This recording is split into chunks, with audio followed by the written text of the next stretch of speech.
Olá meus amigos, paz e bem, eu sou Felipe Mopes, é um prazer tê-lo aqui e hoje a gente vai conversar um assunto que é um tanto polêmico.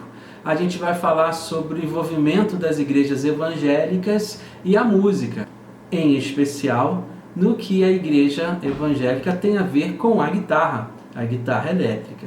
Enquanto isso, você vai lá, me dá uma força, aperta o sininho, dê um like, compartilhe esse vídeo e não se esqueça de deixar o seu comentário, porque o seu comentário é muito importante. Aqui nós não falamos sobre verdades absolutas, aqui a gente é um bate-papo de amigos, onde a gente dá as nossas opiniões.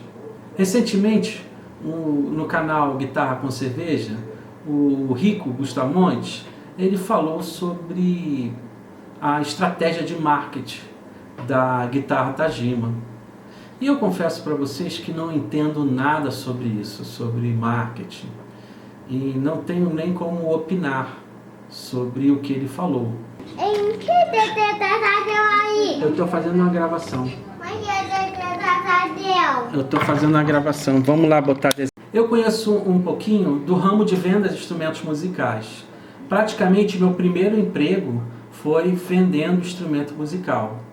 Então trabalhei em algumas empresas e o que eu vi ali era o seguinte, que a igreja evangélica é quem sustenta o mercado de instrumentos musicais. Sim, é verdade, porque a igreja evangélica ela é uma igreja prosélita, ela pratica o proselitismo. O que seria isso? Ela prega a sua fé para outras pessoas, ela tem uma ideia de expandir a fé cristã ou a fé evangélica. E com essa expansão e com esse crescimento que tem sido grande no Brasil, desde a década de 70, desde a década de 80, as igrejas elas sempre vão abrindo outras igrejas. Então você imagine que ao abrir outra igreja, você precisa de novos instrumentos musicais. Então você pode pensar ali no mínimo uma caixinha ciclotron, que muitas igrejas, pequenas congregações, começavam ou começam assim, um microfone e um instrumento de corda, talvez um violão elétrico ou uma guitarra.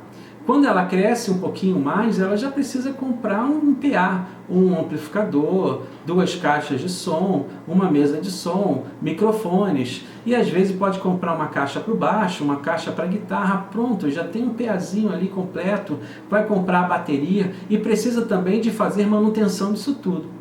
Além da expansão, ainda exige a manutenção daquilo que foi comprado. Então, quem movimenta, quem sustenta o mercado de instrumentos musicais é a igreja evangélica.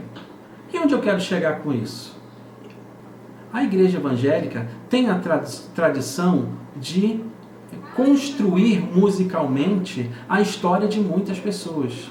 Músicos maravilhosos, não só no mundo, mas como aqui no Brasil também, nasceram dentro de uma igreja evangélica. Guitarristas, bateristas, tecladistas, enfim, muitos começaram desde cedo dentro de uma igreja evangélica. E isso é um aspecto muito positivo para a gente que toca, para a gente que gosta de música.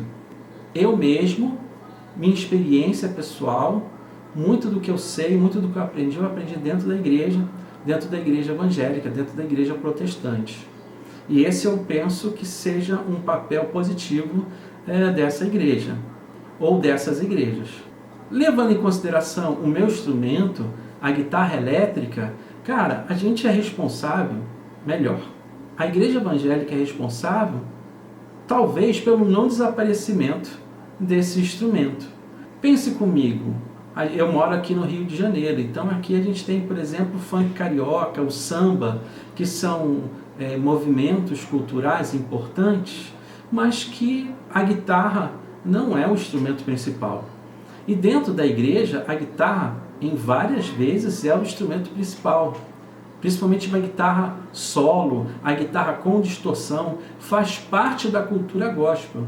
O que eles chamam hoje de worship, né? Eu não gosto dessa expressão, mas é a expressão que eles dão. Muito reverb, muito delay. Então vejam, isso movimenta a guitarra, isso movimenta a criatividade do guitarrista e também movimenta o mercado. E muitos desses guitarristas, como eu, foram influenciados pelo Juninho Afran. O Juninho Afran não precisa aqui dos meus elogios. O Juninho Afran não precisa aqui das minhas considerações. Ele é um dos mais importantes guitarristas do Brasil. E certamente é um dos melhores guitarristas do Brasil. E para o mercado também ele é importante, porque ele é uma influência para essa criançada que toca música gospel, que conhece o rock através do Oficina G3.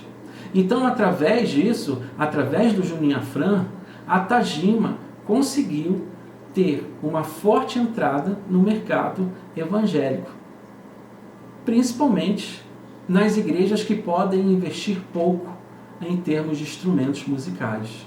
Então vejam que esse nicho, né, dos evangélicos, eles sustentam o mercado e eles têm um nome muito forte dentro da guitarra.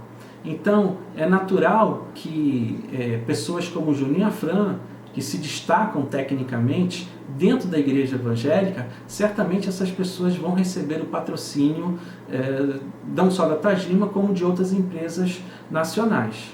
Existem já músicos evangélicos que se destacam até internacionalmente, que já estão em outro nível de influência musical, como por exemplo o Matheus Assato, como por exemplo a grande guitarrista Lari Basílio.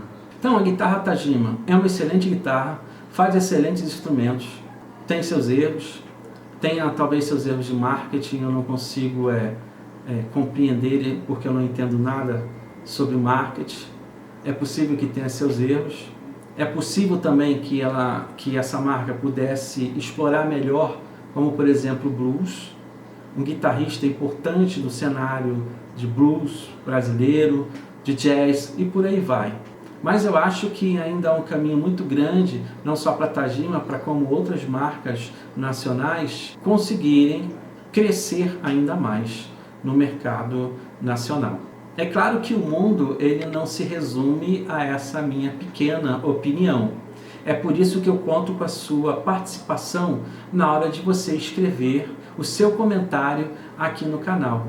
Mais uma vez eu te peço para você se inscrever nele, dar um like, compartilhar e comentar, deixar a sua opinião, que é muito importante, não só para mim, como para outras pessoas aqui, para a gente construir, para a gente desenvolver um cenário musical que seja mais salutar, plausível e possível dentro das nossas condições sociais, dentro da nossa perspectiva, na perspectiva brasileira.